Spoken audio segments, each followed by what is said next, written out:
प्रथमे आमको माटी प्रिपेयर करने गोटे 5 ରୁ 6 लिटर टब गोटे नवा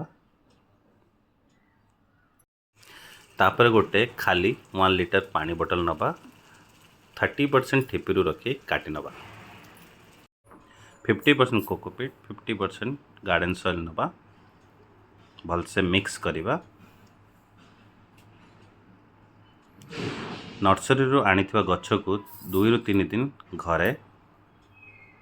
एटमोस्फियर सहित मिक्स होगापाई छाड़ीदवा समस्ते गोटे भूल करती नर्सरी रू गछ आणिकी तुरंत गछ लगे दियंती जोटा कि भल नुह प्रथमे 3 ରୁ 4 दिन या फिर 2 ରୁ 3 दिन एटलिस्ट घरे छाड़ीदवा तापरे तलू 50% रूट को फ्री करने माटी काढ़ीदवा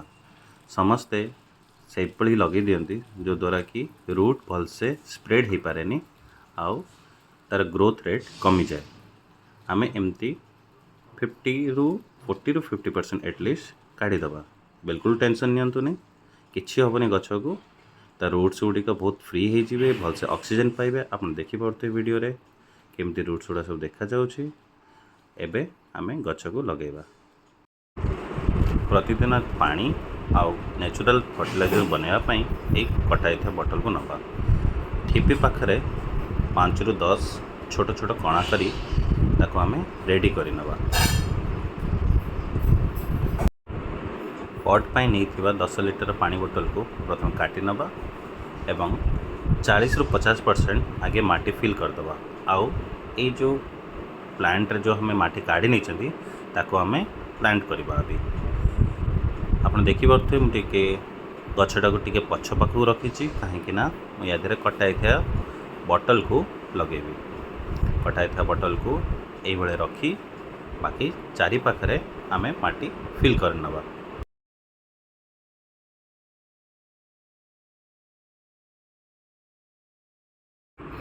माटी आमे पूरा फिल कर देचंती आउ एबे अल्प हाफ लिटर भलिया पानी आमे चारिपटे दबा ध्यान रखिए जमीती कटाई था बोतल भितर जमी पानी न जीव ये बोतलटा केवल फर्टिलाइजर नेचुरल फर्टिलाइजर पे आमे यूज करवा डेली किचन वेस्ट कदली चोपा पियाज चोपा यही सबू आमे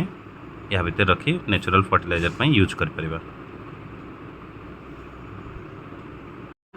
वीडियोटी इनफॉर्मेटिव लगी लाइक एंड सब्सक्राइब करंतु। Thank you.